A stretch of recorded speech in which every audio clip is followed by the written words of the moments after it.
Hello kami Yaski. For today's video is ito yung itlog namin for 3 days. 3 days kasi inipon namin siya for 3 days kasi nga 100 plus pa lang yung kanyang itlog. Yun.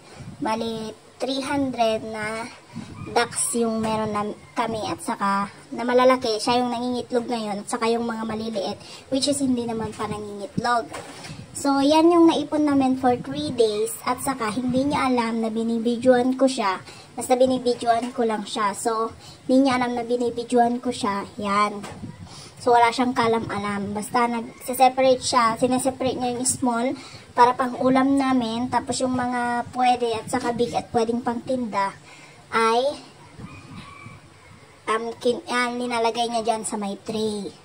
Anyhow, so, parang kita na namin yan. Hindi na kami bumibili ng pizza. Bale, nasa 400 to 500 na eggs na yan, guys. Itlog yan ng itik namin na inalagaan namin. Farming to yung sa may, yung pinapastor, hindi yung pinopoultry yan. Pinopoultry namin sila pag wala ng pastulan kasi ayaw namin silang idayo sa ibang lugar kasi mas mawawala sila at mas mauubos sila kasi alam nyo naman mautak na ngayon yung mga tao. So, mas pinipili namin pag walang anihan dito. So, kaya kung wala